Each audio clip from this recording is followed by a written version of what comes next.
Hello, I am Dr. Owen On, and welcome to the next installment of the Boring Lecture Series. In this lecture, we will be exploring blood gas and lactate analysis in nesting loggerhead and green sea turtles from southeastern Florida. More specifically, the present discourse concerns itself with the detailed examination of specific physiological parameters in marine reptiles of the family Cheloniidae. These parameters include blood gas analytes such as pH, partial pressure of oxygen, measured in millimeters of mercury, partial pressure of carbon dioxide, likewise measured in millimeters of mercury, and bicarbonate, measured in millimoles per liter.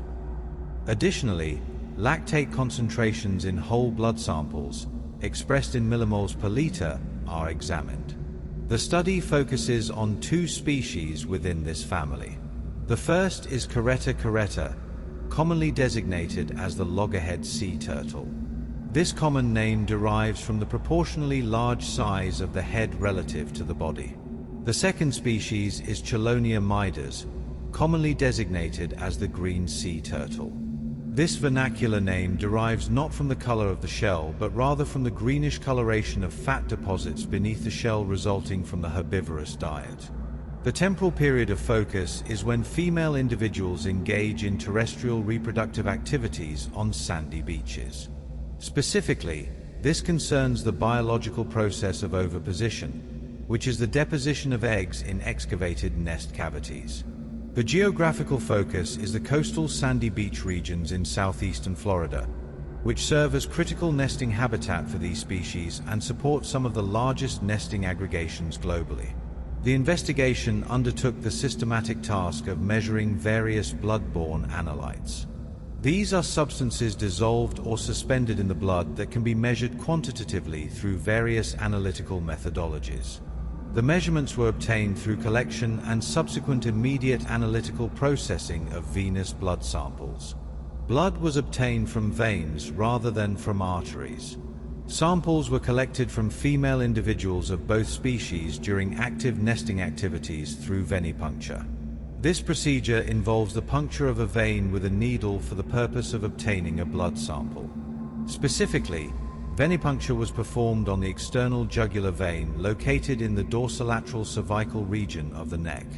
The external jugular vein was selected as the venipuncture site for several reasons. It has a relatively superficial location beneath the integument. It has a relatively large diameter, which facilitates blood collection. Extensive prior literature documents the safety and efficacy of this venipuncture site in sea turtles. The analytes measured included gaseous compounds.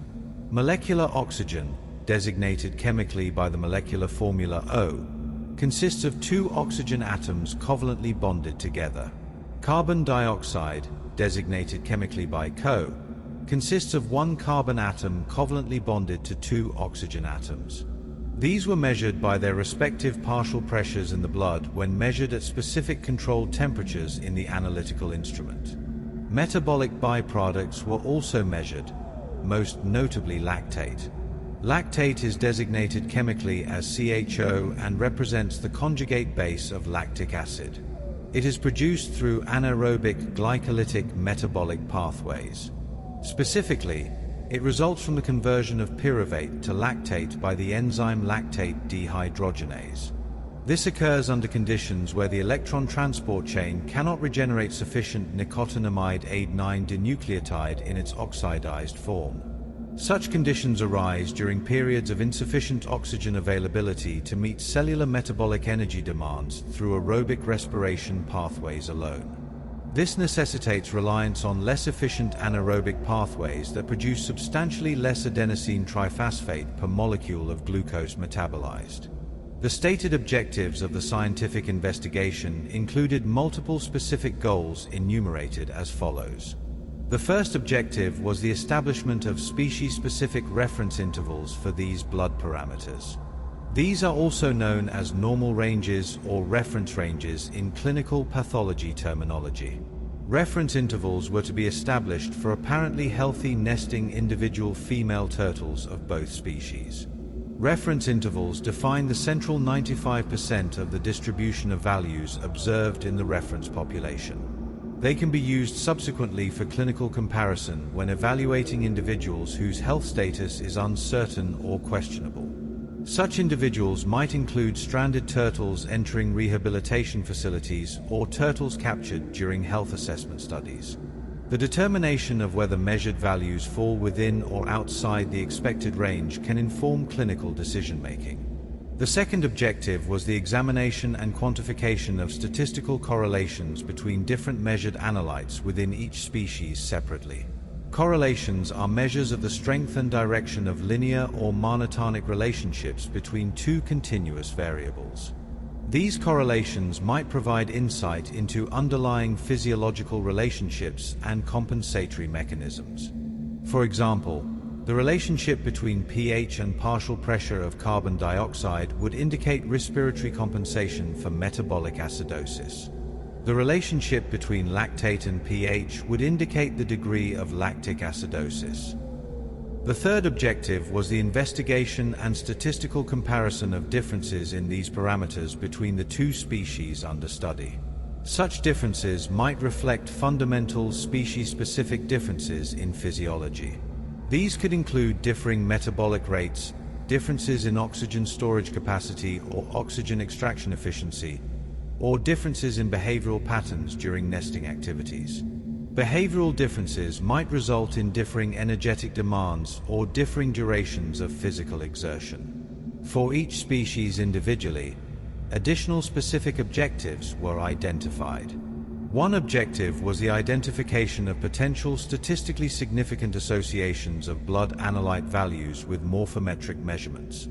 This particularly concerned curved carapace length measured along the curved surface of the dorsal shell from the anterior nuchal notch to the posterior tip of the supracaudal scuts.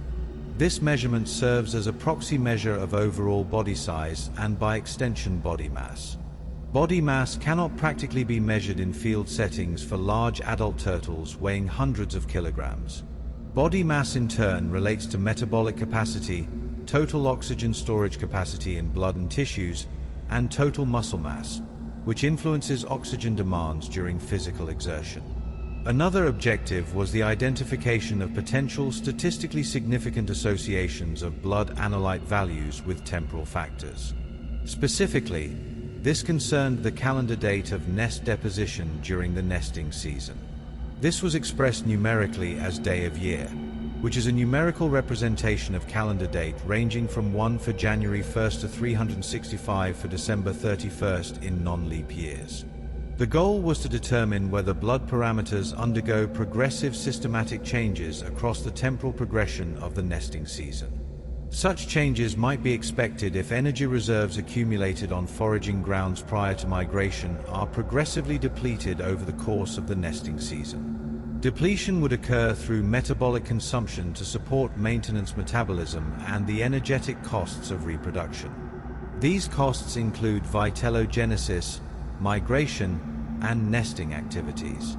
Whether metabolic status shifts accordingly from an initial state characterized by greater reliance on carbohydrate metabolism to a more depleted state characterized by greater reliance on lipid metabolism and potentially increased lactate production as metabolic fuel was to be determined. Specifically for loggerhead sea turtles, but not for green sea turtles, an additional objective was identified. This objective was the identification of potential statistically significant associations of blood analyte values with the duration of time elapsed between emergence and blood sampling. This duration was measured in minutes from the moment of observation of emergence from the water to the precise moment of collection of the blood sample. This analysis was not performed for green sea turtles due to logistical constraints. The substantially longer duration of nesting events in green sea turtles makes continuous observation from emergence to sampling impractical given available research personnel. The goal was to determine whether longer durations of time spent engaged in energetically demanding activities on the beach prior to blood sampling result in measurably different blood gas or lactate values.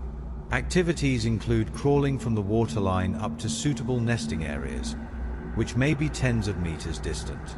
They also include investigating multiple potential nest sites through exploratory digging, excavating body pits and nest chambers through vigorous forelimb and hind limb digging motions, and oviposition itself. Differences might indicate progressive accumulation of lactate during sustained anaerobic metabolism. They might also indicate progressive changes in blood gases due to alternating periods of apnea during digging and breathing during rest periods. Finally, the study aimed to perform a comprehensive comparative evaluation of the degree of quantitative agreement between lactate concentration measurements obtained using two different commercially available portable point-of-care analytical devices. The first device was the VetScan iStat analyzer manufactured and distributed by Abbott Point of Care Incorporated located in Princeton, New Jersey. This device utilizes disposable single-use cartridges containing electrochemical sensors for measurement of multiple analytes. These include pH, blood gases, electrolytes, and lactate from small volumes of whole blood. The second device was the Nova Lactate Plus analyzer manufactured and distributed by Nova Biomedical Corporation located in Waltham, Massachusetts. This device utilizes disposable test strips and measures lactate specifically through enzymatic oxidation of lactate by lactate oxidase with electrochemical detection of hydrogen peroxide produced by the reaction. The goal was to rigorously determine whether these two analytical methods yield numerically equivalent results that can be used interchangeably without correction or mathematical transformation. Alternatively, the study aimed to determine whether systematic biases exist between methods. Systematic biases are consistent differences in one direction across the entire measurement range. Proportional biases are differences that vary in magnitude depending on the concentration being measured. If such biases exist, they necessitate the establishment of method-specific reference intervals. They may also necessitate the development of mathematical conversion equations. These equations would use regression techniques such as Deming regression or passing Bablock regression to translate results from one analytical platform to the other in situations where results from both platforms exist in the scientific literature or clinical databases and need to be compared. The scientific and conservation rationale for undertaking an investigation of this particular nature stems from multiple important and interrelated considerations. These merit detailed explication. First and foremost, it should be noted that the Atlantic coastal region along the eastern seaboard of Florida serves as critical habitat for nesting sea turtles. Specifically, sandy beaches situated above the high tide line suitable for excavation of nest cavities and incubation of eggs are essential. This habitat supports large-scale geographically concentrated aggregations of nesting loggerhead sea turtles and green sea turtles. These aggregations are of considerable importance from both global and regional perspectives with respect to the overall conservation status and population viability of these species on a worldwide scale. More specifically, Palm Beach County is an administrative subdivision situated in the southeastern portion of Florida, approximately midway along the Atlantic coastline. It encompasses several distinct sandy beach areas that exhibit among the very highest densities of nesting activities by both species. Density is measured as number of nests deposited per kilometer of beach per year. These beaches are within the entire geographical extent of Florida, which itself supports the majority of nesting for loggerhead sea turtles in the entire western Atlantic Ocean. The northern portion of Palm Beach County extends from approximately the town of Juno Beach northward to the town of Jupiter.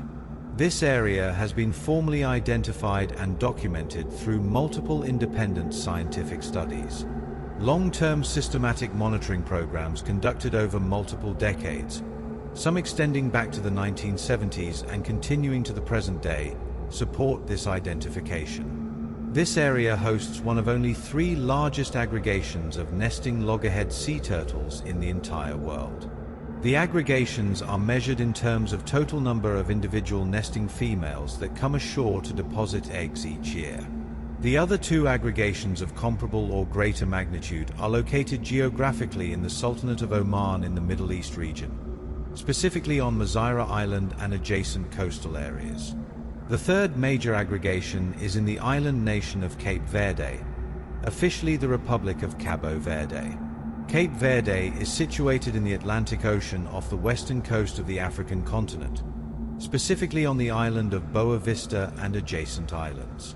The documentation of northern Palm Beach County as a globally important loggerhead nesting site has been established through systematic beach surveys. These are conducted nightly during the nesting season by trained personnel who record and mark all nests. Tagging studies use metal flipper tags and passive integrated transponder tags to identify individual nesting females and track their nesting histories over multiple years and decades. Furthermore, with respect to green sea turtles as the second species under consideration, this same general geographical region in northern Palm Beach County has been formally documented. Scientific research and systematic monitoring efforts demonstrate that it supports the second largest aggregation of nesting green sea turtles within the entire geographical extent of Florida. This is measured by total number of individual nesting females and total number of nests deposited per year. This aggregation has in recent years achieved the status of being among the largest such aggregations of nesting green sea turtles in the entire western Atlantic Ocean basin. Recent years specifically refer to the years immediately preceding the temporal period during which the present study was conducted, specifically in the decade from approximately 2010 to 2020. The western Atlantic Ocean basin encompasses the Caribbean Sea with its numerous islands and coastal areas, the Gulf of Mexico with its coastal regions in the United States, Mexico, and Cuba, and the Atlantic coastal waters adjacent to North America and South America extending from the Canadian maritime provinces south to Brazil.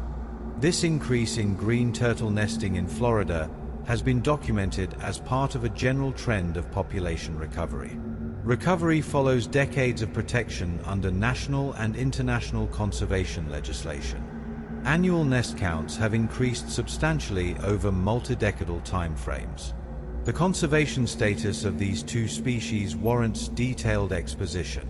It merits substantially more than merely brief mention. The loggerhead sea turtle, curated, is presently classified in the conservation status category designated officially as vulnerable, abbreviated as VU. This classification is according to the comprehensive categorization system employed by the International Union for the Conservation of Nature, IUCN. The IUCN is an international organization dedicated to conservation of biodiversity. This classification is specifically within the organizational framework of the IUCN Red List of Threatened Species. This constitutes a comprehensive global inventory and database of the conservation status of biological species worldwide across all taxonomic groups. These groups include mammals, birds, reptiles, amphibians, fishes, invertebrates, and plants. This classification as vulnerable represents a category of moderate conservation concern. It indicates elevated risk of extinction in the wild based on quantitative criteria. These criteria relate to population size, rate of decline, geographic range, and degree of population fragmentation. This classification has been applied following a recent formal downlisting. A downlisting is a revision or reclassification to a less imperiled category. The previous classification status was endangered. This change in status reflects documented positive trends in certain regional populations, although global populations remain vulnerable to ongoing threats. The green sea turtle, Chelonia midas, has been assigned to the conservation status category designated officially as least concern, abbreviated as LC. This represents the category of lowest conservation concern. It is applied to species that are widespread and abundant and not currently facing significant risk of extinction. This classification is by the International Union for the Conservation of Nature, also following a recent formal downlisting from a previously more imperiled classification status that varied by geographical region. Notwithstanding these recent improvements in conservation classification status at the global species level, both species nonetheless continue to receive formal legal protection. This protection occurs under multiple international, national, regional, and local regulatory and legal frameworks.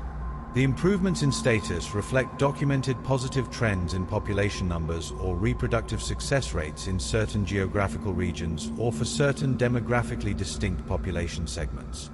These trends are particularly notable in areas where conservation measures have been effectively implemented for multiple decades. These protective legal frameworks include Appendix I of the Convention on International Trade in Endangered Species of Wild Fauna and Flora, CITES. This is a multilateral international agreement and treaty currently signed and ratified by more than 180 countries worldwide. Appendix I specifically includes species that are considered to be threatened with extinction. For these species, commercial international trade is generally prohibited except under very exceptional and narrowly defined circumstances. These circumstances require special permits issued by designated national authorities. Trade is permitted only for specific purposes such as scientific research. Both species also remain formally protected under the provisions of the United States Endangered Species Act, ESA. This is a comprehensive legislative framework enacted by the federal government in 1973 specifically for the protection and recovery of imperiled species and the ecosystems and habitats upon which they depend. The Act provides various forms of protection. These include prohibition of unauthorized take, which is defined very broadly within the Act. Take includes not only killing but also harassment, harm, pursuit, hunting, shooting, wounding, trapping, capturing, or collecting a protected species or any attempt to engage in such activities.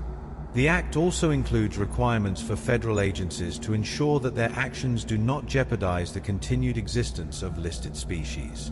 Actions must not result in destruction or adverse modification of designated critical habitat. The threats and risk factors facing populations of both species are numerous, diverse, multifaceted, and multifactorial in nature and origin.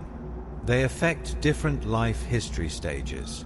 These stages include eggs in nests, hatchlings emerging from nests and crawling to the ocean, post-hatchling individuals in oceanic developmental habitats, juveniles in neritic foraging habitats, subadults approaching sexual maturity, and adults engaged in breeding migrations and nesting activities. Threats occur in different habitats throughout the complex life cycles of these highly migratory marine species. These species utilize dramatically different habitats during different life stages. These extend from terrestrial beach nesting habitats to oceanic pelagic habitats to neritic coastal foraging habitats. These threats include incidental capture in commercial fishing operations and recreational fishing activities, commonly referred to as fisheries bycatch. Bycatch represents the unintentional capture of non-target species in fishing gear deployed for the purpose of capturing other target species. Bycatch can result in injury through hooking of fishing hooks in the mouth, esophagus, or gastrointestinal tract. It can also result from entanglement in fishing line, netting, or other gear components causing constriction injuries or preventing normal swimming or surfacing behaviors.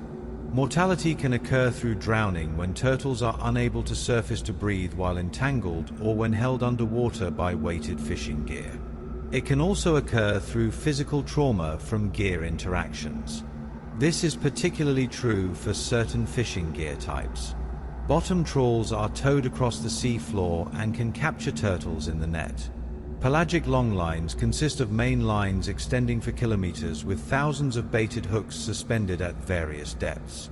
These can hook turtles that attempt to consume the bait. Gill nets are walls of netting suspended in the water column and can entangle turtles that swim into them. Additional significant threats include collisions with watercraft, particularly motorized vessels. These include recreational boats operated by private individuals and commercial ships engaged in cargo transport or other commercial activities. Watercraft collisions can result in propeller strikes causing severe lacerations that extend deep into underlying tissues including muscle and bone. They can also cause blunt force trauma from impact with the hull of the vessel. This can cause fractures of the carapace, which is the dorsal shell composed of bony plates covered with keratinous scuts. Collisions can also cause fractures of the skull and mandibles. These injuries can be immediately fatal through massive hemorrhage or traumatic brain injury. They can result in permanent disability affecting swimming ability, feeding efficiency, or other vital functions. Such injuries are particularly common in areas of high vessel traffic such as navigation channels, marinas, and coastal areas with high recreational boating activity. Illegal hunting and harvest by humans for consumption of meat or eggs continues to pose threats. Harvest for the trade of shells or other body parts for commercial purposes also occurs. This includes manufacture of decorative items or traditional medicinal products. Although substantially reduced in many regions through law enforcement efforts and education programs aimed at reducing demand for sea turtle products, illegal harvest continues to pose a significant threat to populations in certain geographical areas.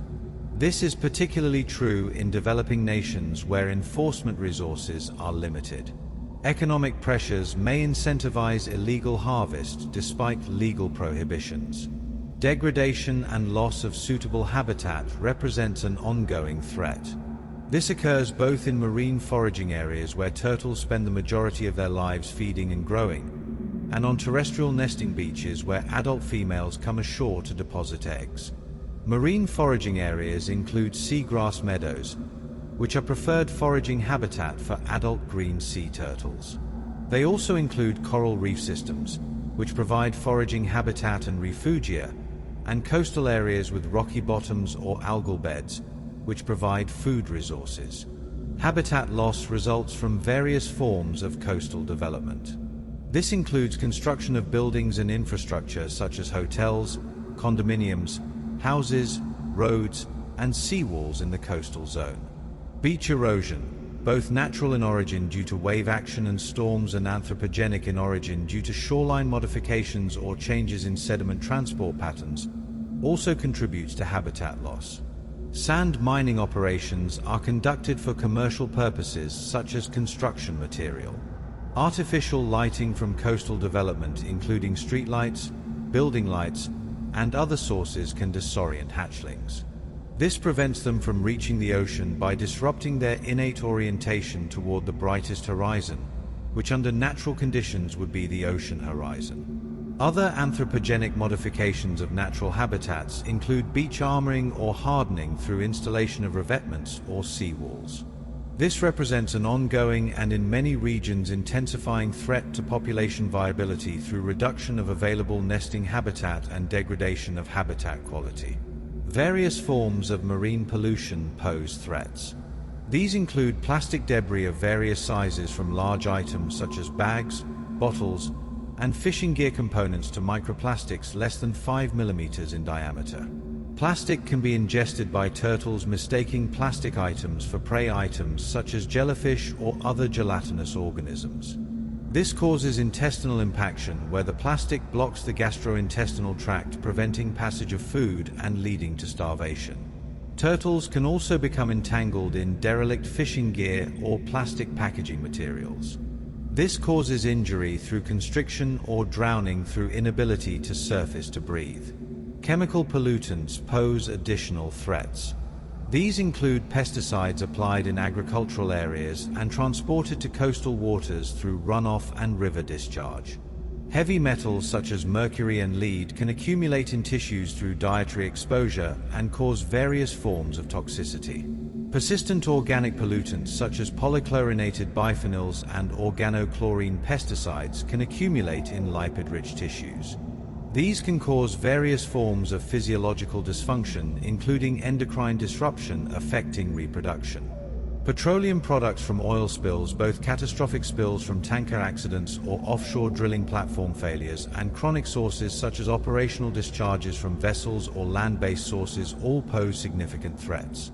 These pose documented threats to sea turtle populations on both individual levels through direct toxicity or physical impacts, and population levels through cumulative effects of sublethal impacts on health, reproduction, or survival. Infectious disease processes represent an additional important category of threat.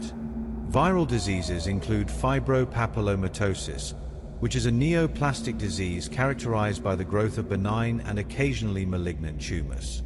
These occur on the skin, particularly around the eyes, neck, and flippers, and on internal organs including lungs, kidneys, and gastrointestinal tract.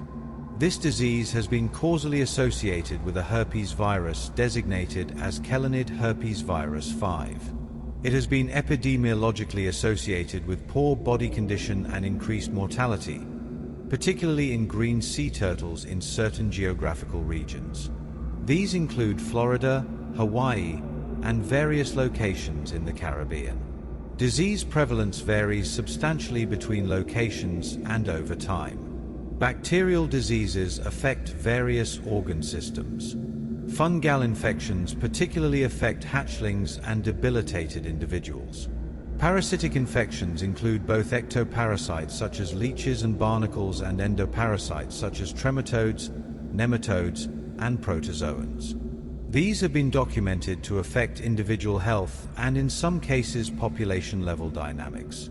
Furthermore, of particular relevance to the nesting phase of the life cycle, nesting sea turtles face increasingly severe threats. These threats stem from the physical loss of nesting grounds and accelerated erosion of beaches attributable to global sea level rise. Sea level rise is associated with anthropogenic climate change resulting from increasing atmospheric concentrations of greenhouse gases, including carbon dioxide and methane. The potential intensification and increased frequency of tropical storm and hurricane activity is also potentially linked to climate change. This linkage occurs through mechanisms involving increasing sea surface temperatures. These environmental phenomena can result in direct inundation of nests by seawater, causing embryonic mortality through osmotic stress or anoxia. They cause reduced availability of suitable dry nesting habitat above the mean high tide line as beaches narrow and shorelines retreat landward in response to sea level rise. They cause increased frequency of nest loss due to storm surge and erosion events during the incubation period. They also cause altered sand temperatures during the period of embryonic development. These can affect both the rate of development and the sex ratio of hatchlings. Sex determination in sea turtles is temperature dependent during a critical thermosensitive period of embryonic development. This occurs approximately 1/3 to 2/3 of the way through the incubation period. Higher temperatures typically produce predominantly or exclusively female hatchlings. Lower temperatures produce predominantly or exclusively male hatchlings. Specific pivotal temperatures and transitional ranges vary between species and populations. Progressive warming of beach sand temperatures due to climate change or due to loss of vegetation cover could result in increasingly female-biased sex ratios. This could affect population demographics and reproductive potential. The energetic demands and metabolic requirements associated with the entirety of the reproductive process present considerable physiological challenges. There is also a physiological transition to a catabolic state. A catabolic state is a metabolic state in which the organism is breaking down complex molecules such as lipids, proteins, and carbohydrates to release energy in the form of adenosine triphosphate. This contrasts with building up complex molecules from simpler precursors in biosynthetic pathways, which would be an anabolic state characteristic of periods of growth or energy storage. These challenges are substantial and multifaceted during the entire extended temporal period encompassing nesting season activities. These may extend over several months from initial arrival at nesting areas through completion of the final clutch of the season and departure on return migration to foraging grounds. The substantial metabolic requirements of reproduction, broadly construed, include all phases from initial vitellogenesis through completion of nesting. Energetic requirements include the energetically expensive biochemical synthesis of yolk proteins. These are called vitellogenins. Vitellogenins are large lipoproteins synthesized in the liver under hormonal stimulation and transported through the bloodstream to the ovaries, where they are incorporated into developing oocytes.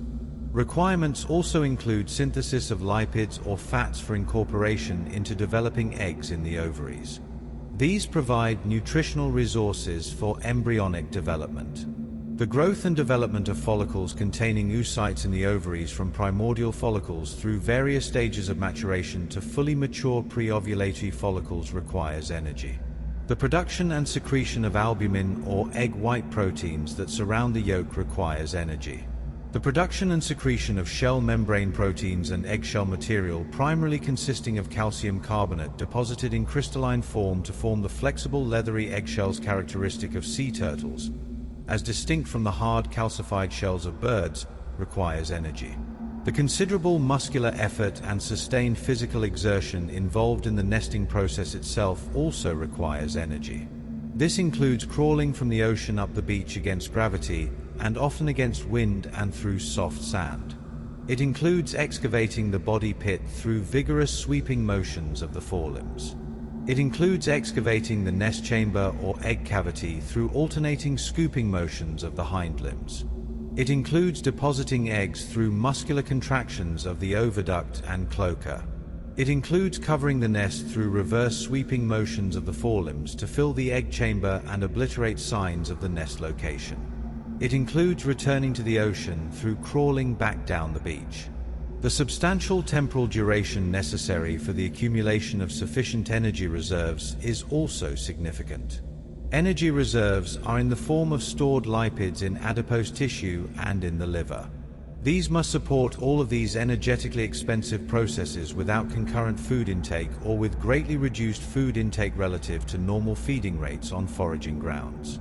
These factors result in sea turtles typically not engaging in reproductive activities and nesting on an annual or yearly basis as do many bird species. Rather, with some degree of variation, sea turtles typically undertake reproductive migrations and engage in nesting activities every 2 to 3 years on average.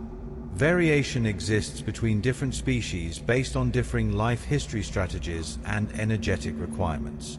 Variation exists between different geographical populations of the same species inhabiting different regions and exposed to different environmental conditions. These include different water temperatures affecting metabolic rates and different prey availability affecting rate of energy acquisition. Variation exists between individual female turtles based on factors such as individual body condition, age, and reproductive experience, and environmental conditions experienced on foraging grounds. Body condition is assessed through various indices including fat thickness and body mass index. Older, more experienced females are potentially more efficient at energy acquisition and allocation. Environmental conditions on foraging grounds include prey abundance and availability, water temperature, disease exposure, and other factors affecting energy intake and expenditure. Documented intervals between successive reproductive events or remigration intervals range from 1 year in some individuals under particularly favorable conditions to 4 or more years and occasionally even longer intervals in other individuals. Favorable conditions include abundant food resources and optimal environmental conditions facilitating rapid replenishment of energy reserves. Longer intervals occur under less favorable conditions or in populations experiencing environmental stress or reduced prey availability.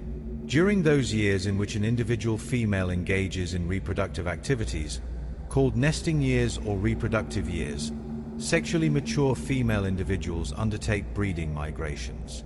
These are purposeful directed movements from one geographical location to another for reproductive purposes. These migrations may span straight-line or great circle distances ranging from as little as tens or hundreds of kilometers for some populations nesting relatively close to foraging areas, to thousands of kilometers for other populations, particularly those nesting on oceanic islands far from productive foraging areas. Migrations occur across disparate and varied oceanic habitats. These include coastal shelf waters, oceanic pelagic waters far from land, convergent zones where different water masses meet, and other marine environments. Turtles travel from foraging grounds to nesting beaches. Foraging grounds may be located in various habitat types. These include coastal waters overlying continental shelves where water depths are typically less than 200 meters. They may be around oceanic islands, both volcanic and coral.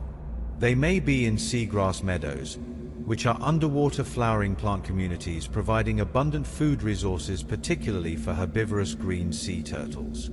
They may be over coral reefs, which provide structural complexity and diverse assemblages of invertebrate and algal food resources.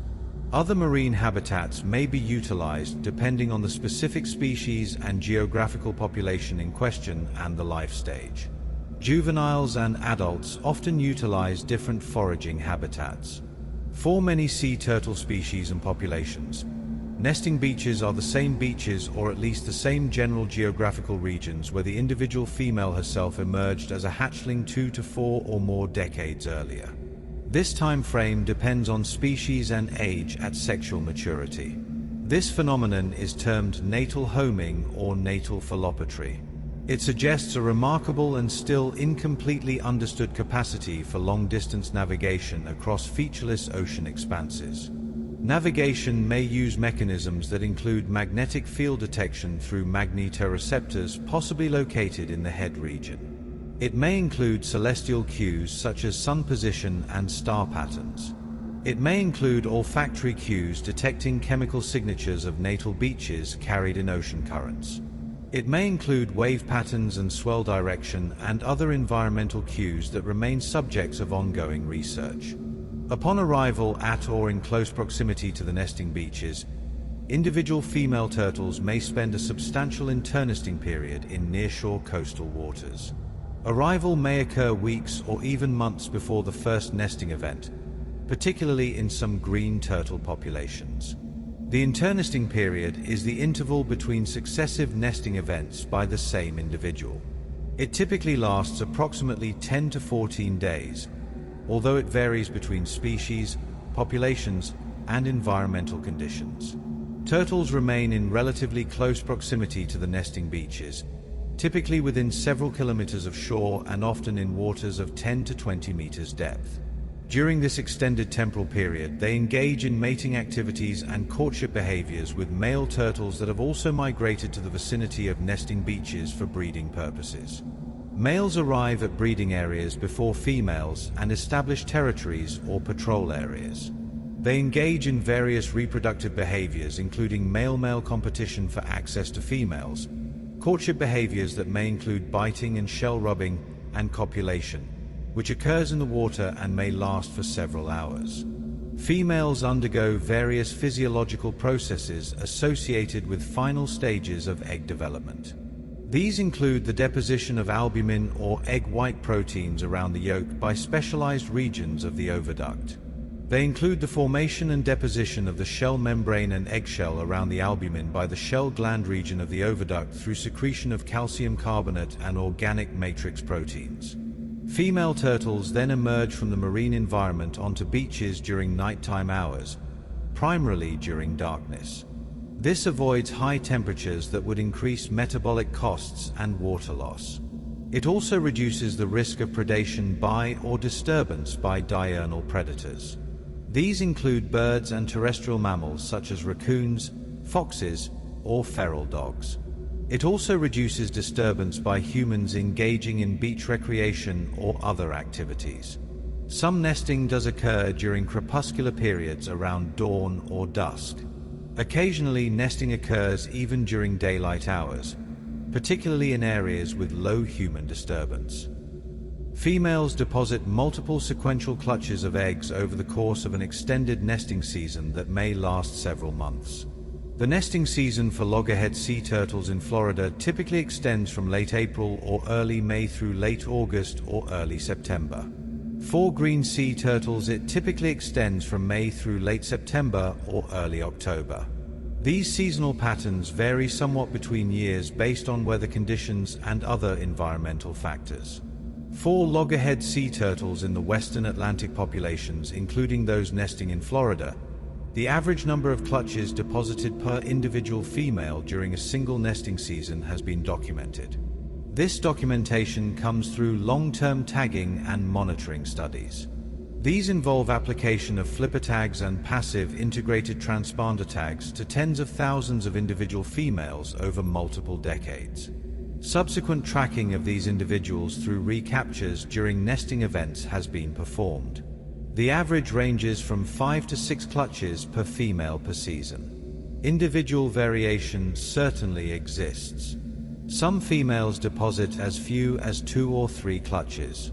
Other particularly robust and well-conditioned females deposit 7 or more clutches. In rare exceptional cases, some females deposit even more than 10 clutches.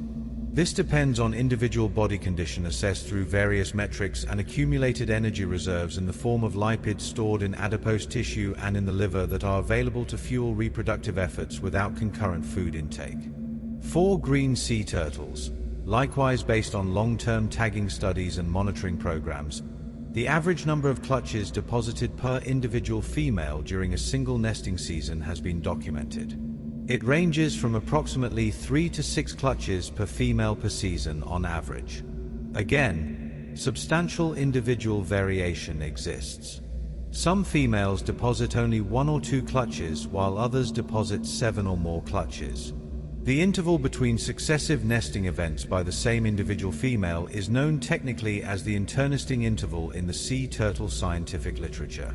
It typically ranges from approximately 10 to 14 days on average.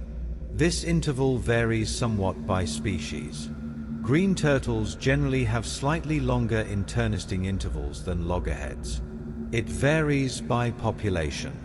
Different geographical populations of the same species show variation in internesting intervals. It varies by environmental conditions.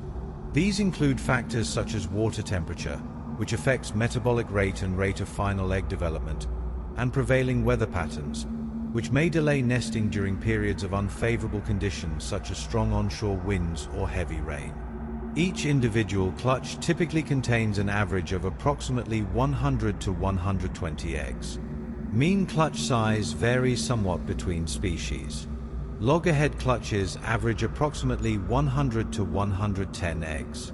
Green turtle clutches average approximately 100 to 130 eggs. Clutch size varies between different geographical populations of the same species. This reflects genetic differences and differences in environmental conditions affecting female body condition. It varies between different age classes of females. Older, larger females generally produce larger clutches than younger, smaller females. It varies between individuals within the same population based on individual body condition and energy reserves. Given these various parameters, a single hypothetical average female loggerhead sea turtle nesting 5 times per season with 100 eggs per clutch would deposit a total of 500 eggs during that nesting season. This represents a substantial investment of energy and material resources. These resources particularly include calcium for eggshell formation and proteins, and lipids for yolk formation into reproductive output. A single hypothetical average female green sea turtle nesting 4 times per season with 120 eggs per clutch would deposit a total of 480 eggs during that nesting season. The need to counterbalance energy expenditure against reproductive output is therefore of paramount importance. It is of central significance to the evolutionary fitness of individual turtles. Females must allocate limited energy resources between maintenance of their own body condition and physiological functions versus allocation to reproductive output. Trade-offs exist between current reproduction and future survival and reproduction. To manage these substantial and multifaceted energetic demands and to balance energy allocation between self-maintenance and reproduction, both loggerhead sea turtles and green sea turtles have been characterized as predominantly employing a capital breeding strategy.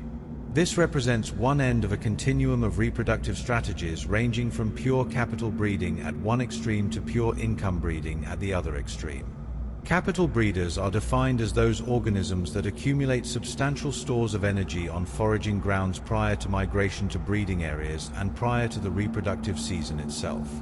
Energy is typically in the form of lipids or fats stored in specialized adipose tissue or in the liver in marine vertebrates.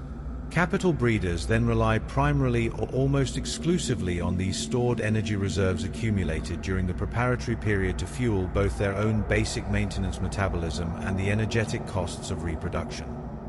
Basic maintenance metabolism includes basal metabolic rate, thermoregulation in the case of endotherms, although sea turtles are ectotherms, immune function, tissue maintenance and repair, and other physiological processes. The energetic costs of reproduction include all phases from vitellogenesis through migration to breeding areas through nesting activities and return migration to foraging areas. During the breeding season itself, capital breeders experience substantially reduced food intake or complete cessation of feeding or anorexia. This capital breeding strategy contrasts with income breeding at the other end of the continuum. Income breeding characterizes those organisms that continue to feed at normal or near normal rates during the reproductive period. They utilize energy from contemporaneous food intake, that is, food consumed during the reproductive period itself, to support reproduction rather than relying primarily on previously stored energy reserves. The capital breeding strategy employed by sea turtles is evidenced by multiple independent lines of evidence. These include the substantial accumulation of fat stores visible through ultrasonographic examination. These stores are measurable through various body condition indices during the period prior to migration to nesting areas. Evidence includes the documented reduction in body mass measured through repeated weighing of the same individuals over the course of the nesting season. This averages 15 to 20% or more loss of initial body mass as these fat stores are progressively metabolized. Evidence includes the minimal evidence of feeding during internesting periods between successive nesting events. This is based on analysis of stomach contents through gastric lavage or through analysis of fecal samples. These typically contain minimal recently ingested material in most populations and most individuals, suggesting cessation or near cessation of feeding. Evidence includes physiological indicators consistent with fasting or highly reduced nutritional intake during nesting. These include elevations in certain plasma proteins and metabolites characteristic of lipid catabolism and negative energy balance. While variations in feeding strategies may exist among different geographical populations of the same species, the general pattern is clear. Some populations nesting relatively close to productive foraging areas may potentially engage in more opportunistic feeding during internesting periods than populations nesting far from foraging areas. Individual turtles within a single population may vary. Some individuals may potentially feed opportunistically when prey items are encountered, while others adhere more strictly to fasting. Notwithstanding the documented possibility of some degree of opportunistic or supplemental feeding that may occur during the intervals between successive nesting events, particularly in species or populations where productive foraging grounds are in relatively close geographical proximity to nesting areas, the general pattern observed is one of reduced feeding. This reduces the energetic cost of accessing food resources. The general pattern observed across most studied populations of both species is one of substantially reduced food intake or complete cessation of feeding during the nesting season. This suggests that energy reserves accumulated during the foraging period must be sufficient. The foraging period may span 1 to 3 years or more between successive nesting migrations, depending on the remigration interval characteristic of the population. Reserves must support not only the basic maintenance requirements of the individual, but also the energetically expensive processes of reproduction. Basic maintenance requirements include basal metabolic rate, which continues throughout the nesting period. They include osmoregulation and maintenance of fluid and electrolyte balance. They include immune function to resist disease and parasites. They include tissue maintenance and repair of normal wear and damage to tissues. They include other ongoing physiological processes. The energetically expensive processes of reproduction include vitellogenesis, which is the production of yolk proteins by the liver occurring over a period of months prior to nesting.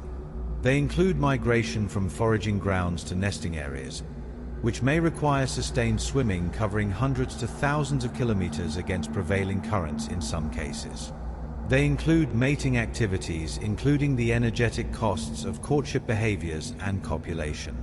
They include the various physically demanding activities associated with multiple nesting events over the course of the nesting season. These activities include crawling, digging, oviposition, and covering the nest, each of which occurs multiple times per individual per season. The physical activities undertaken by individual turtles during each discrete nesting event present their own inherent and immediate energetic demands. These are in addition to the cumulative energetic costs of egg production and long-distance migration previously discussed. A single nesting event, from the initial emergence from the marine environment onto the terrestrial beach environment to the eventual return to the sea, may require a temporal duration ranging from approximately 1 hour to 5 hours or more. Relatively rapid successful nesting events under optimal conditions take approximately 1 hour. Nesting attempts involving extensive searching for suitable nest sites, multiple abandoned digging attempts, or other complications take longer. In cases of unsuccessful nesting attempts where suitable nest sites cannot be located or excavation is abandoned due to obstacles or unsuitable substrate, the turtle abandons the nesting attempt and returns to the water without depositing eggs. Substantial variation exists between species. Loggerhead nesting events average approximately 60 to 90 minutes. Green turtle nesting events average substantially longer at 150 to 200 minutes or more. Variation exists between individuals based on experience and efficiency. Experienced females often complete nesting more rapidly than inexperienced first-time nesters. Variation exists between environmental conditions.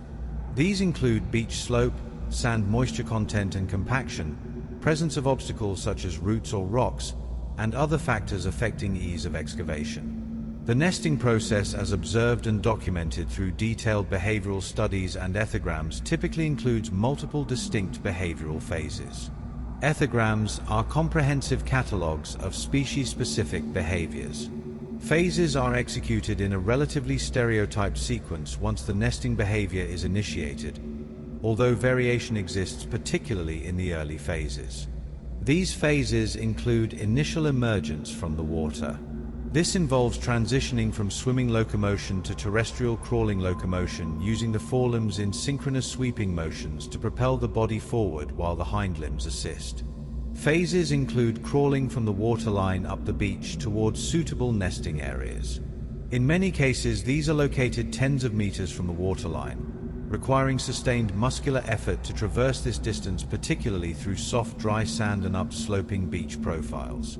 Phases include the investigation of one or more potential nest sites through various assessment behaviors.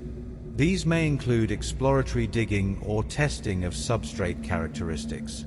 This oftentimes includes the initiation of excavation at one or more sites, followed by the abandonment of these sites. The turtle presumably assesses them as unsuitable based on various factors. These factors include substrate composition with excessive shell hash or compacted sand or insufficient depth of suitable sand. They include presence of obstacles such as roots or rocks that interfere with digging. They include proximity to vegetation or other features. They include excessive moisture from proximity to the water table. Other factors are not fully understood. This occurs prior to the successful identification of a suitable nest site where excavation proceeds to completion. Following site selection, the excavation phase begins with the excavation of the body pit. This is a large shallow depression excavated primarily using the forelimbs in alternating or sometimes synchronous sweeping motions that displace sand to the rear and sides. This creates a depression that accommodates the body of the turtle and provides a stable platform for the subsequent excavation of the egg chamber. Completion of the body pit typically requires 10 to 20 minutes of intermittent digging interspersed with rest periods. The turtle then excavates the egg chamber or nest cavity using the hind limbs in a characteristic alternating scooping motion. One hind limb extends into the developing cavity. The foot cups to scoop sand. The limb withdraws to deposit the sand beside the cavity. The turtle then alternates to the other hind limb while the first limb rests. This alternating pattern continues until a cavity of appropriate depth is achieved. Depth is typically approximately 40 to 60 centimeters, although it varies with species, individual body size, and substrate characteristics. During the excavation of both the body pit and particularly the nest cavity, turtles undergo bursts of vigorous physical exertion. During these periods, the large muscle groups of the forelimbs or hindlimbs are contracting forcefully and repeatedly against the resistance of the sand, which must be displaced. These bursts alternate with short periods of rest during which digging activity ceases temporarily and respiration occurs through ventilation of the lungs. During the digging phase, particularly during the most vigorous digging activities, turtles may pause breathing for extended periods. These last tens of seconds to minutes, resulting in breath holding or apnea. Apnea is the temporary cessation of breathing. This is followed by periods of ventilation when digging activity ceases temporarily during rest periods between bouts of digging. During ventilation episodes, the turtle takes one or more deep breaths. This occurs through opening of the glottis and active contraction of muscles that expand the thoracic and abdominal cavities, drawing air into the lungs. Exhalation occurs through relaxation of these muscles and sometimes active contraction of muscles that compress the thoracic and abdominal cavities, forcing air out of the lungs. These alternating cycles of vigorous muscular activity during digging interspersed with breath-holding periods, followed by rest periods during which breathing occurs, subsequently trigger various compensatory physiological mechanisms and responses. These function to maintain adequate oxygen delivery to metabolically active tissues and to maintain acid-base balance within physiologically acceptable ranges. This occurs despite the metabolic demands and constraints imposed by these behavioral patterns. These physiological responses include increased ventilation rate. That is, the frequency and depth of breathing during ventilatory periods increase to compensate for periods of apnea and to eliminate accumulated carbon dioxide and replenish oxygen stores in the blood and tissues. They include increased cardiac rate. Heart rate, or the frequency of heartbeats per unit time, increases to increase cardiac output and blood flow to metabolically active skeletal muscles and to other tissues. They include increased oxygen consumption. This is the rate at which oxygen is extracted from the environment through gas exchange in the lungs and delivered to and utilized by tissues for aerobic metabolic processes. They include increased glycogen utilization. This is the breakdown of stored carbohydrate in the form of glycogen. Glycogen is a branched polymer of glucose molecules stored primarily in liver and skeletal muscle.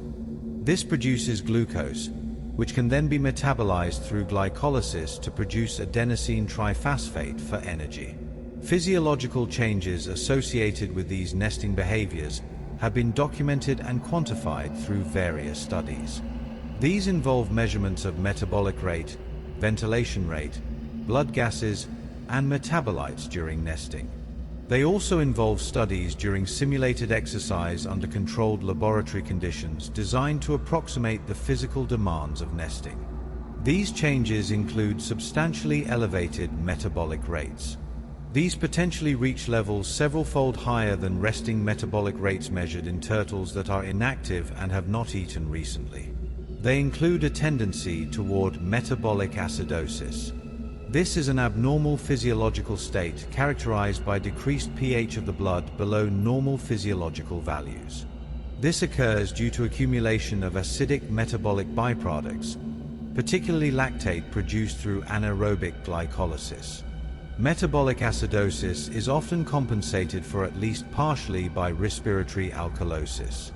This is a compensatory increase in pH achieved through increased ventilation that reduces the partial pressure of carbon dioxide in the blood.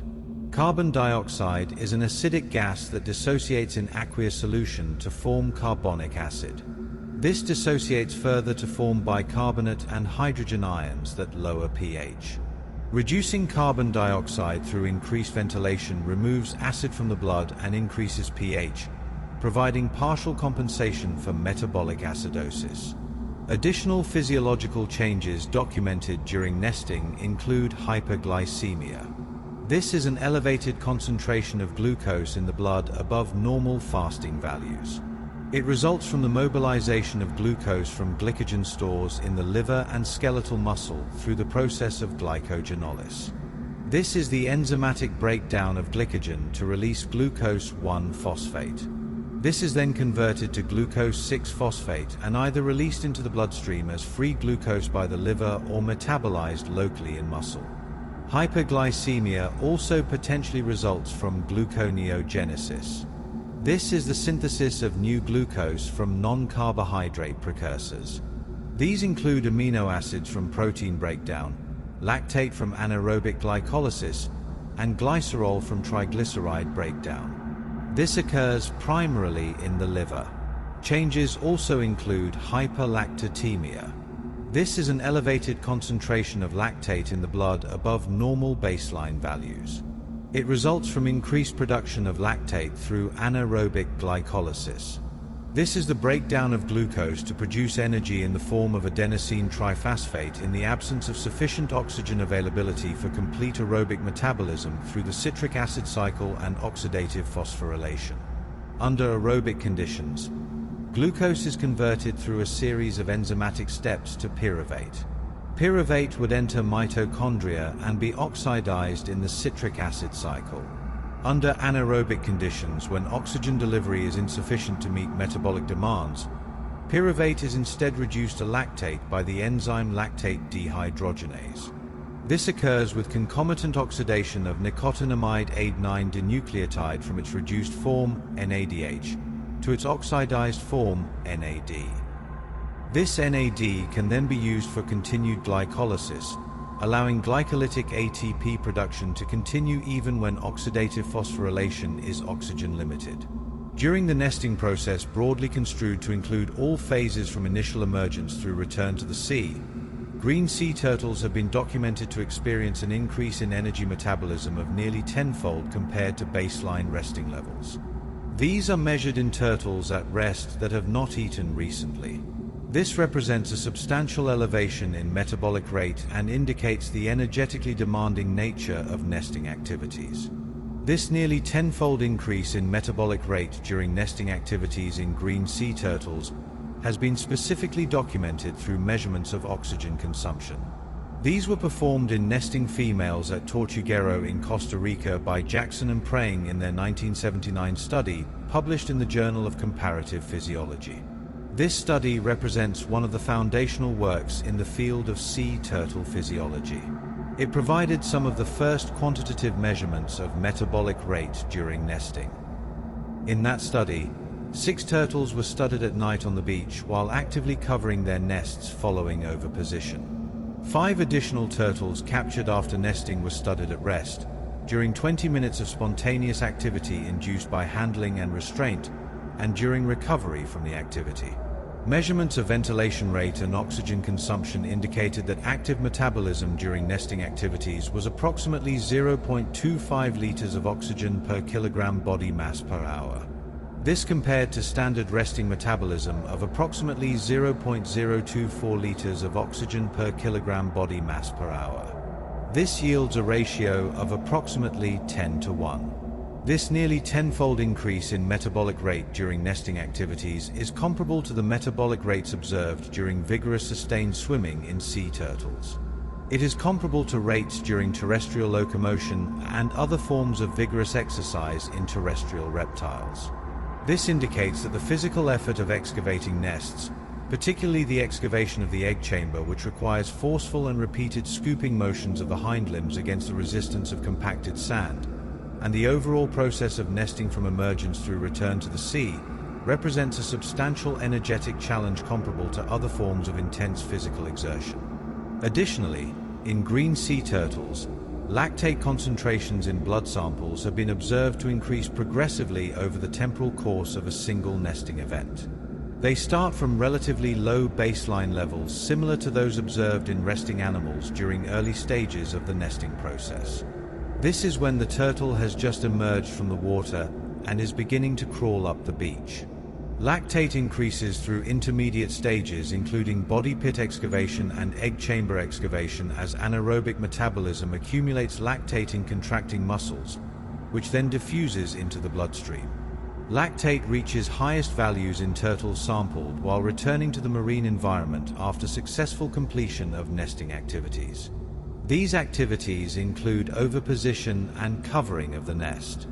This temporal sequence suggests that anaerobic metabolic processes play a substantial and progressively increasing role in fueling these energetically demanding behaviors.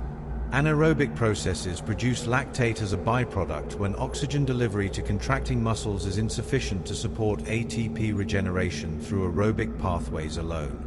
This occurs as the nesting event proceeds and as muscle glycogen stores become depleted and as accumulation of metabolic byproducts potentially limits aerobic metabolism.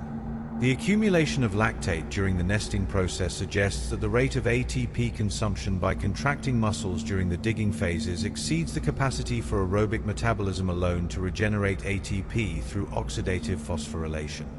This necessitates supplementation of aerobic ATP production with anaerobic glycolytic ATP production.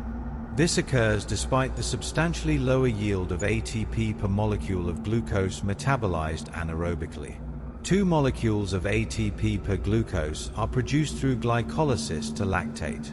This compares to 30 to 32 molecules of ATP per glucose through complete oxidation to carbon dioxide and water through glycolysis, citric acid cycle, and oxidative phosphorylation.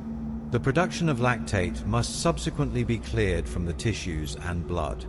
This occurs through metabolism in the liver through the Cori cycle, where lactate is converted back to glucose through gluconeogenesis. It also occurs through oxidation in cardiac muscle and other tissues that can utilize lactate as a metabolic substrate. Venous blood gases are routinely employed in clinical veterinary medicine. These include measurements of pH indicating the acidity or alkalinity of the blood on a logarithmic scale. pH 7.0 is neutral. Values below 7.0 are acidic. Values above 7.0 are alkaline or basic. They include the partial pressures of oxygen and carbon dioxide in venous blood returning from tissues to the heart and lungs. These are measured in units of millimeters of mercury, which represent the pressure exerted by these gases in the gas phase that would be in equilibrium with their concentration in the liquid blood phase. Lactate concentrations are measured in whole blood or plasma in units of millimoles per liter. These analytes are used in the evaluation of metabolic and respiratory status of sick or injured animals. These include stranded sea turtles brought into rehabilitation facilities for treatment of various conditions. Conditions include boat strike injuries, fishing gear entanglement, ingestion of foreign materials, infectious diseases, and various other maladies.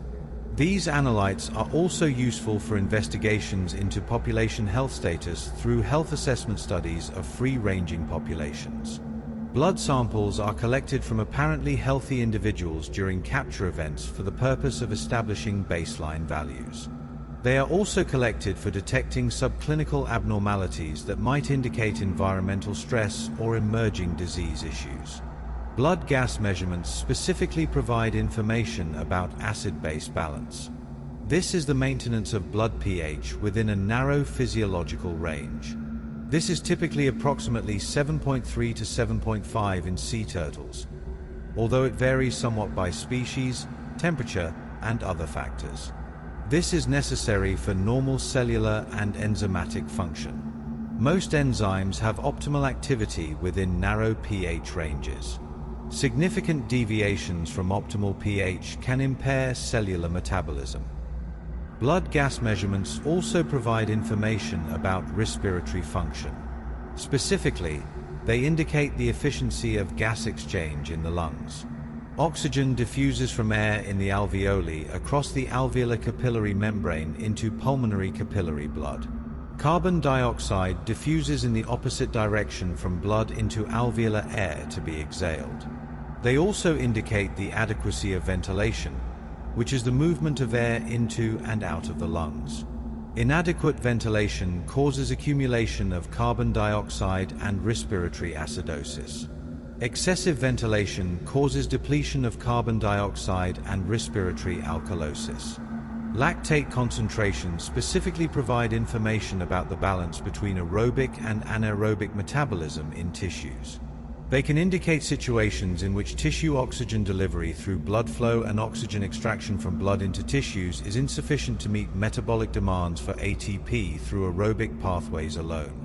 This requires activation of anaerobic glycolysis with consequent lactate production. This can occur during vigorous exercise exceeding aerobic capacity. It can occur during conditions of reduced oxygen delivery, such as low ambient oxygen concentration or impaired respiratory function or reduced blood flow. It can occur during conditions of impaired oxygen utilization in tissues, such as certain toxicities or metabolic disorders. Blood gas and lactate concentrations have been previously reported in the scientific literature for various populations and life stages of sea turtles under various conditions.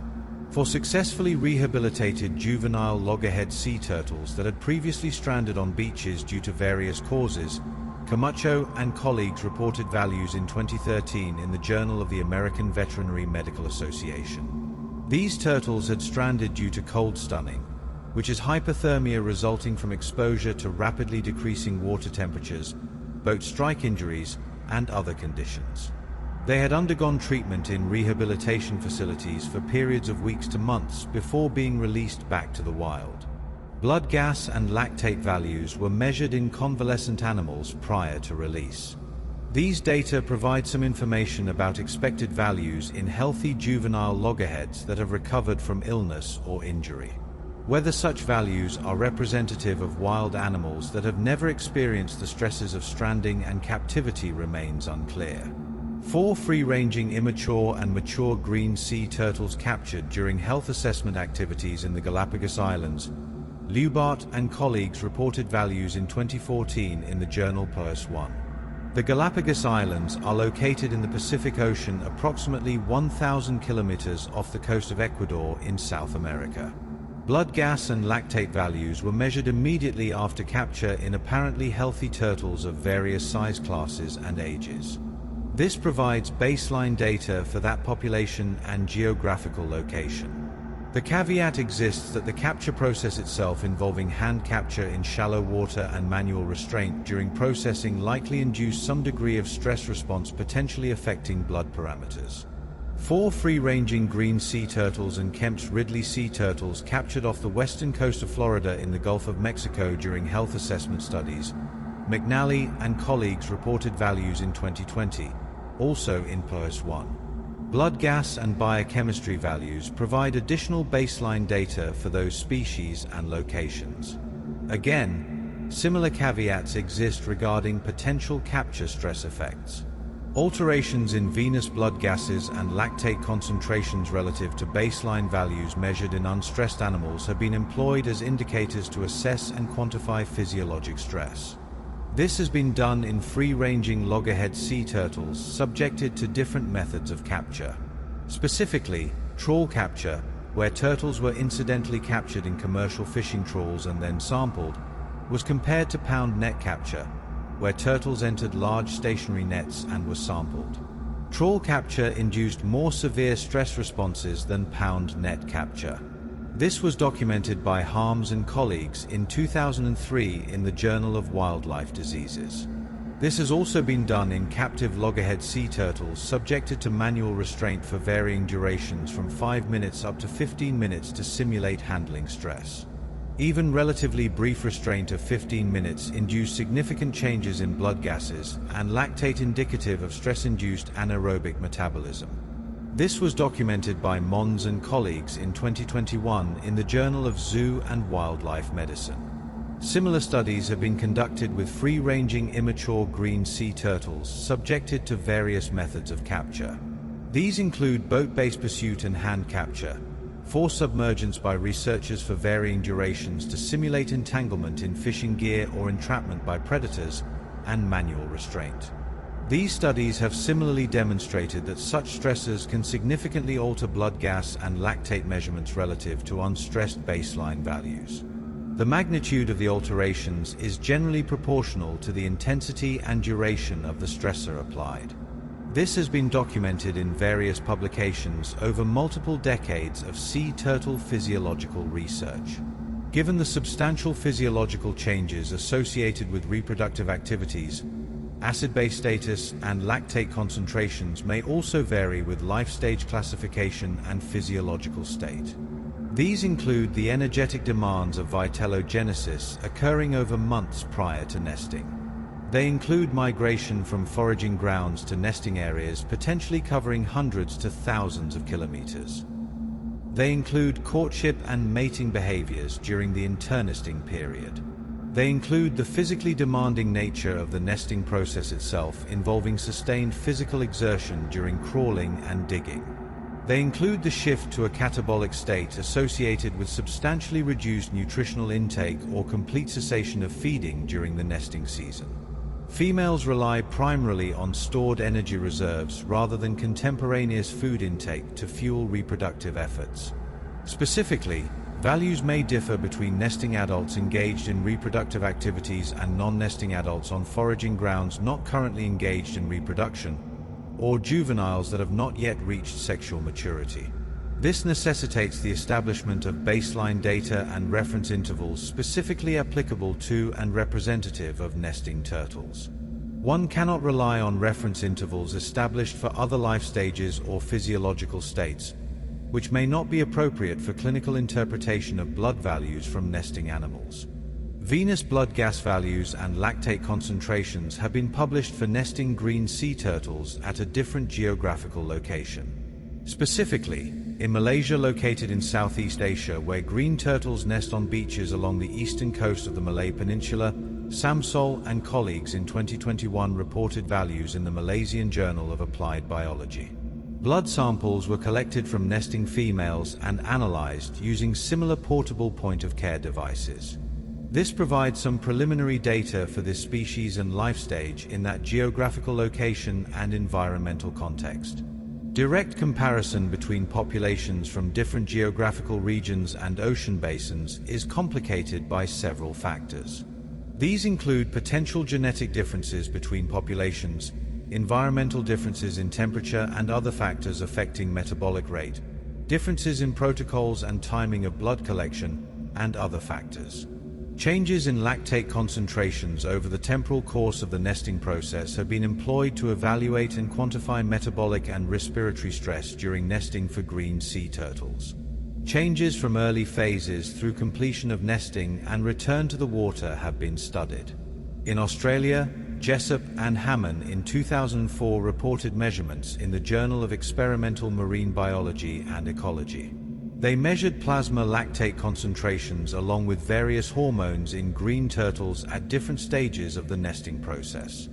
These stages included during nest excavation, during oviposition, and during covering of the nest and return to water. They documented progressive increases in lactate from early nesting phases through completion of nesting. Highest values were observed in turtles sampled during return to water. This is consistent with accumulating anaerobic metabolism during sustained physical exertion. In the Gulf of Oman, located between Iran and Oman in the Middle East, Ulkindi and colleagues in 2008 reported similar measurements in the journal General and Comparative Endocrinology. They also documented progressive increases in lactate during the nesting process.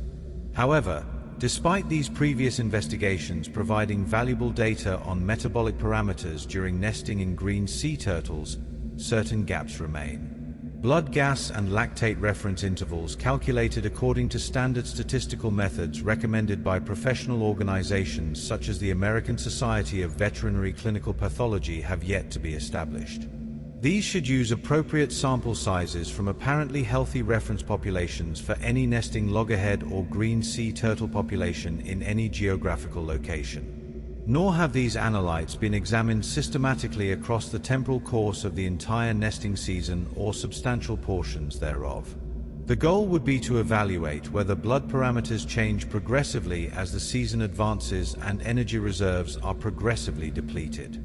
Alternatively, one could determine whether they remain relatively stable throughout the season. These types of comprehensive longitudinal and cross-sectional data collected across the nesting season could provide critical insight. They could elucidate the expenditure of energy stores and metabolic changes during reproduction. They could elucidate associated differences in physiologic strategies employed by nesting females between the two species to manage the energetic demands of nesting. Different species potentially employ different metabolic strategies. They may have different capacities for aerobic metabolism or different tolerances for metabolic acidosis. These data could inform clinical interpretation of blood analyte measurements in nesting turtles. These turtles might be encountered during health assessments or brought into rehabilitation facilities. The data would provide appropriate reference intervals against which measured values can be compared. This would determine whether they fall within or outside expected ranges. The objectives of the study under consideration merit more detailed explication and expansion. This will fully articulate the rationale and specific goals of each component of the investigation. The first objective was to assess blood gas analytes and lactate concentrations in loggerhead sea turtles and green sea turtles nesting in southeastern Florida.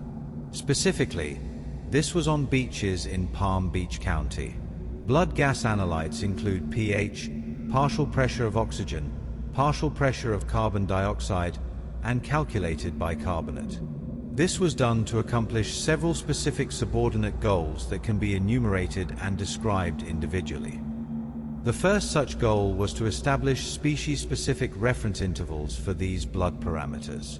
These would be calculated according to standard statistical methodologies recommended by the American Society of Veterinary Clinical Pathology.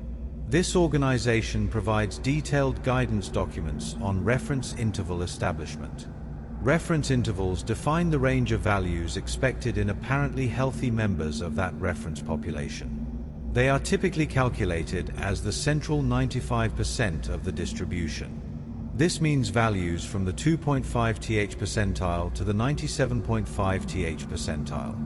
They can be used subsequently for clinical comparison when evaluating individual animals whose health status is uncertain or questionable. This is done by determining whether their measured values fall within the reference interval, suggesting normalcy, or outside the reference interval, suggesting abnormality. The second goal was to examine statistical correlations between various blood analytes within each species separately. Appropriate correlation techniques would be used, such as Pearson correlation for normally distributed data or Spearman rank correlation for non-normally distributed data. Correlations quantify the strength and direction of linear or monotonic relationships between pairs of variables. They might provide insight into underlying physiological relationships and compensatory mechanisms. For example, the expected negative correlation between pH and partial pressure of carbon dioxide under conditions of respiratory acidosis could be examined. The expected negative correlation between pH and lactate under conditions of metabolic acidosis could also be examined. The third goal was to investigate and statistically compare differences in these parameters between the two species under study. Appropriate statistical methods would be used, such as independent samples t-tests or non-parametric equivalents. Differences might reflect fundamental species-specific differences in underlying physiology, metabolism, or behavioral patterns during nesting activities. These might result in different oxygen demands, different capacities for anaerobic metabolism, or different efficiency of compensatory mechanisms. The study was carried out in strict accordance with all applicable regulatory requirements. Specifically, it was conducted under Marine Turtle Permit number 205 issued by the Florida Fish and Wildlife Conservation Commission. This is the state-level governmental agency with primary jurisdiction over sea turtle conservation and research activities within the state of Florida. The permit authorized the research team to handle and sample nesting sea turtles according to specified protocols. These protocols were detailed in the permit application and subject to various conditions. Conditions were designed to minimize potential disturbance to the animals and potential negative impacts on nesting success. These included restrictions on the timing of approach during the nesting process, duration of handling, invasiveness of procedures, and other parameters. All procedures for handling and sampling of sea turtles were consistent with standard veterinary protocols. These protocols were established through decades of research and clinical experience. This means they followed accepted best practices in veterinary medicine for minimizing pain, distress, and risk to the animals. This was done through use of appropriate restraint techniques, aseptic technique for sample collection, and rapid processing. Procedures were also consistent with species-specific best practices for sea turtles as required by the aforementioned permit. These are described in various guidance documents, protocols, and manuals. These have been developed by sea turtle researchers, veterinarians, and conservation practitioners. They have been published through organizations such as the National Marine Fisheries Service and various sea turtle research networks. Blood collection from the external jugular vein using standard venipuncture technique was the method employed in this study for all blood sample collections. It is considered to be a minimally invasive procedure in sea turtles. This is according to the consensus of sea turtle veterinarians and researchers based on extensive prior use in thousands of sea turtles over multiple decades. This means that it involves only minor penetration of body tissues with very low risk of significant complications. Complications such as excessive bleeding or infection are rare. There are low levels of pain or distress to the animal when performed by properly trained personnel using appropriate techniques. These techniques include adequate restraint to prevent sudden movement, proper needle angle and depth of insertion, and rapid collection to minimize handling time. All efforts were undertaken to limit both the duration of time during which each animal was handled and the duration of the sample collection process itself. Handling time is the total elapsed time from initial contact with the turtle to release and withdrawal of personnel. Sample collection time is the time from initial insertion of the needle to withdrawal of the needle and completion of sample transfer to analytical devices. This minimized any potential stress to the animals or disruption of normal nesting behavior that might result from prolonged handling or intervention. All-terrain vehicles equipped with appropriate tires for operation on sand and lighting systems designed to minimize light pollution were employed. Light pollution could disorient nesting turtles or hatchlings. These vehicles were used to conduct annual nightly patrols. Patrols covered the entirety of the study area on the adjacent beaches of Juno Beach and Jupiter Beach in Palm Beach County, Florida. These beaches are located within the geographical coordinate range previously specified. They extend several kilometers along the Atlantic coastline. Patrols were conducted from the late portion of the month of March through the month of August of each year. In late March, the earliest loggerhead nesting begins. In August, nesting by both species typically concludes for the season. Although in some years particularly late nests may be deposited in September. Blood samples were collected opportunistically from nesting loggerhead sea turtles and green sea turtles.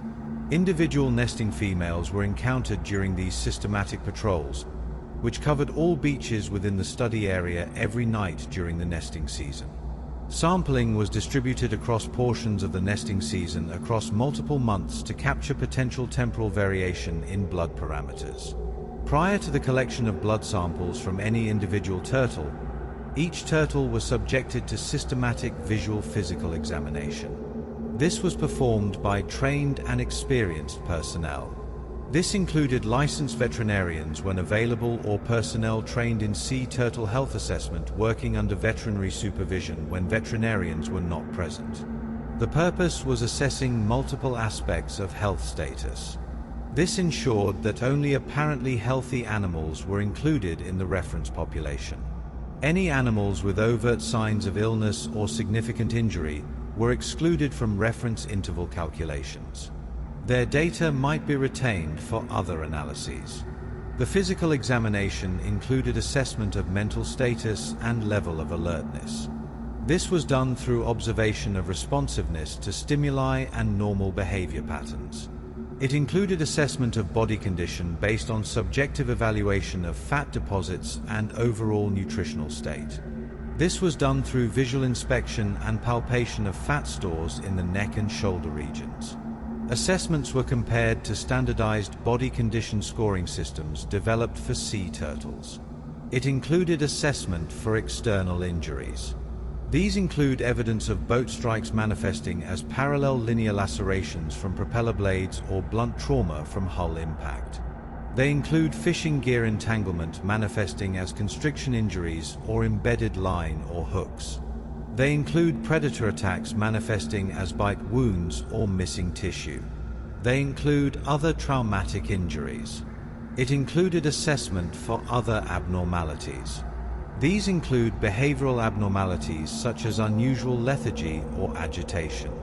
They include respiratory abnormalities such as nasal discharge or abnormal breathing sounds or patterns. They include visible lesions such as tumor suggestive of fibropapillomatosis or shell abnormalities. The dorsal cervical integument was cleaned and prepared for venipuncture. The dorsal cervical integument is the skin covering the upper surface of the neck in the region overlying the external jugular vein. Preparation was done through application of 2 consecutive applications of 70% isopropyl alcohol solution using sterile gauze pads or cotton swabs. The first application was used to remove gross contamination. This includes sand particles, salt residue, algae, or other debris adhering to the skin surface. The second application was used to achieve antisepsis of the venipuncture site. This was done through the antimicrobial action of the alcohol, which denatures proteins and disrupts cell membranes of bacteria and other microorganisms potentially present on the skin surface. This reduces the risk of introducing infectious agents into the vein or bloodstream during needle insertion.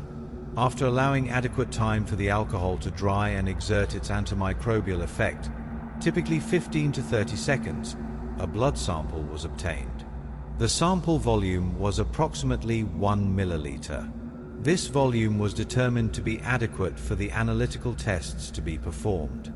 It represents a negligible fraction of total blood volume in these large animals. They weigh typically 100 to 200 kilograms with estimated total blood volumes of 5 to 10 liters or more. Blood was obtained from the external jugular vein using a 5 centimeter long 21 gauge diameter Heinkeject brand hypodermic needle. This needle is manufactured in Tuttlingen, Germany. Needle length and gauge were selected based on the depth of the vein from the skin surface and the desired flow rate. This balances speed of collection against risk of hemolysis from excessive shear forces. The needle was attached to a 3 milliliter capacity disposable plastic syringe manufactured by BH Supplies Company located in Jackson, New Jersey. The venipuncture procedure involved several steps. First was careful palpation of the external jugular vein to locate its position beneath the skin. Second was positioning of the needle at an appropriate angle, typically 30 to 45 degrees relative to the skin surface. Third was insertion of the needle through the skin and into the lumen of the vein. This was indicated by immediate appearance of blood in the needle hub. Fourth was gentle application of negative pressure through slow withdrawal of the syringe plunger to draw blood into the syringe. Excessive negative pressure was avoided as it might cause collapse of the vein or hemolysis of red blood cells through shear stress. Fifth was collection of the desired volume of blood. This typically required 10 to 30 seconds. Sixth was withdrawal of the needle from the vein followed by application of gentle digital pressure to the venipuncture site for 10 to 20 seconds. This achieved hemostasis and prevented formation of a hematoma. Blood from the syringes was immediately transferred into CG4+ cartridges. Immediately means within 60 seconds of collection. This prevents changes in blood gas tensions or glucose or lactate concentrations. These can occur rapidly in whole blood at environmental temperature due to ongoing cellular metabolism consuming oxygen and glucose and producing carbon dioxide and lactate. CG4+ cartridges are single-use disposable analysis cartridges manufactured specifically for use with the iStat system. They contain all necessary reagents, calibrants, and electrochemical sensors for measurement of multiple analytes from a small volume of whole blood, specifically approximately 100 microliters. Simultaneously, a portion of the blood sample was applied to test strips for analysis of lactate concentration using the Nova Lactate Plus analyzer. This requires only a few microliters of blood applied to the test strip. The CG4+ cartridges, after being filled with blood according to the manufacturer's specified procedure, were immediately inserted into a VetScan iStat portable handheld point-of-care analyzer. The specified procedure involves holding the cartridge at a specific angle and allowing capillary action to draw blood into the analysis chamber. Results were displayed on the liquid crystal display screen of the device within approximately 2 to 5 minutes of cartridge insertion. This occurred after the automated analysis sequence was completed. Results included directly measured values for pH, partial pressure of oxygen, partial pressure of carbon dioxide, and lactate. They also included calculated values for base excess, bicarbonate, total carbon dioxide, and oxygen saturation. The remaining portion of each blood sample, typically several hundred microliters, was simultaneously analyzed for lactate concentration using a Nova Lactate Plus portable point-of-care analyzer. This device operates through a different analytical principle. It involves enzymatic oxidation of lactate by the enzyme lactate oxidase immobilized on the test strip with electrochemical detection of hydrogen peroxide produced by the enzymatic reaction. This device provides results for lactate concentration within approximately 15 seconds of application of the blood sample to the test strip and display of the result on the digital display screen. Blood samples obtained from sea turtles were evaluated visually prior to analysis. The plasma was examined. Plasma is the liquid portion of the blood remaining after cells have settled or been separated. Samples were examined for evidence of hemolysis, icterus, or lipemia. These are forms of sample quality degradation that can interfere with accurate measurement of blood analytes. Interference occurs by various mechanisms depending on the specific analytical method and analyte being measured. Samples exhibiting greater than 1+ hemolysis were excluded from further analysis. Hemolysis manifests as a reddish or pink discoloration of the plasma resulting from rupture of red blood cells and release of hemoglobin into the plasma. It can interfere with spectrophotometric and electrochemical measurements through optical interference or chemical interference. Samples exhibiting 1+ or greater icterus were excluded. Icterus manifests as a yellow discoloration of the plasma resulting from elevated concentrations of bilirubin. Bilirubin is a breakdown product of hemoglobin.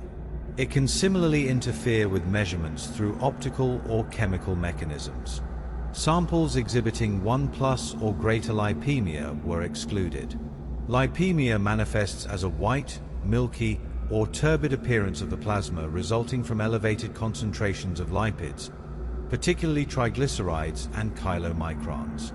It can interfere with measurements through light scattering and chemical interference. These sample quality exclusion criteria were applied consistently to all samples. They were applied according to standardized visual grading scales for hemolysis, icterus, and lipemia commonly used in clinical pathology laboratories. These define the degree of discoloration or turbidity on a scale from negative through trace, 1+, 2+, 3+, and 4+. Negative means no detectable change. Higher values indicate progressively more severe changes. The threshold for exclusion was set at greater than 1+ for hemolysis and 1+ or greater for icterus and lipemia. This was based on prior validation studies and manufacturer recommendations regarding interference thresholds for the analytical platforms being employed. In conclusion of the methodological description, the present investigation represents one of the most comprehensive studies conducted to date. It examines blood gas and lactate concentrations in nesting sea turtles of 2 species across portions of the nesting season. It uses standardized methodologies and statistical approaches appropriate for establishment of reference intervals.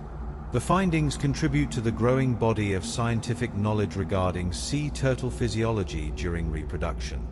They provide essential baseline data for clinical and conservation applications. They establish a foundation for future comparative studies examining differences between populations, between life stages, and between species in physiological responses to the energetic demands and physiological challenges associated with reproduction in marine reptiles. The statistical analyses undertaken in this investigation followed rigorous methodological approaches. These are consistent with accepted best practices in biomedical statistics and clinical pathology. The calculation of reference intervals adhered to the comprehensive guidelines published by the American Society of Veterinary Clinical Pathology.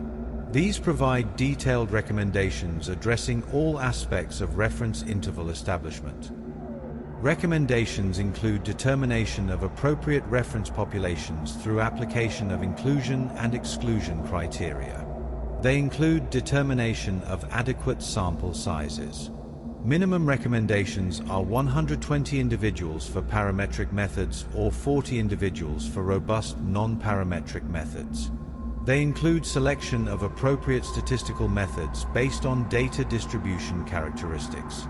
They include validation of established intervals through comparison with independent datasets or through transference studies. For each species analyzed separately, data were first assessed for normality of distribution. Multiple complementary approaches were used. These included the Shapiro-Wilk test, which is a formal statistical hypothesis test evaluating the null hypothesis that data are sampled from a normally distributed population. They included examination of QQ plots. These are graphical methods plotting observed quantiles against theoretical quantiles expected under normal distribution. Deviations from the diagonal line indicate departures from normality. They included examination of histograms showing the empirical distribution of the data. When data were found to be approximately normally distributed, parametric reference intervals were calculated. These were calculated as the mean plus or minus 1.96 times the standard deviation. For a normal distribution, this encompasses approximately 95% of the population. Alternatively, more robust parametric methods accounting for uncertainty in the estimated parameters were used. When data departed substantially from normality, alternative approaches were used. Normality departures were indicated by significant Shapiro-Wilk tests or obvious departures from linearity in QQ plots. Data were transformed using Box-Cox transformations. These are a family of power transformations that can often normalize non-normally distributed data through appropriate selection of the transformation parameter lambda. Alternatively, non-parametric reference intervals were calculated using robust methods based on percentiles. Confidence intervals were calculated using bootstrap resampling techniques. The extensive detail provided in this comprehensive exposition serves to illustrate the thoroughness with which the investigation was designed, conducted, and analyzed. It may exceed what might typically be presented in a standard seminar or lecture format. The care taken ensures that results would be scientifically rigorous, clinically relevant, and appropriately generalizable to the populations and species under study. The exhaustive nature of this presentation reflects the actual complexity of rigorous scientific investigation. Its extensive detailed technical terminology and thorough enumeration of every conceivable methodological detail are characteristic of work in physiological ecology and conservation medicine. In these fields, careful attention to seemingly minor details of methodology, quality control, and data analysis can make the difference. The difference is between results that advance scientific understanding and inform conservation decision-making versus results that are unreliable, ungeneralizable, or misleading. Thus concludes this detailed and comprehensive exposition of the investigation. The investigation examined blood gas and lactate concentrations in nesting loggerhead and green sea turtles from southeastern Florida. Despite the tedious and technical nature of its subject matter, this investigation provides essential baseline data. This data aids in understanding the physiological ecology of reproduction in sea turtles. It guides clinical interpretation of blood analyte measurements in nesting turtles encountered in various conservation and veterinary contexts. Thank you for your attention, or alternatively, your restful repose, during this session of the Boring Lecture Series. We hope this has been a useful resource for your studies or a supportive environment for your rest. This lecture was narrated by Dr. Owen On, an artificial voice for the Boring Lecture Series. Please see the description for further resources and the complete citation to the primary literature discussed throughout this presentation. If you found this level of detail sufficient, please consider subscribing for our weekly sessions. We will now fade to soothing bioacoustic sounds and ambient tones to allow for a period of quiet reflection or continued rest. Good night.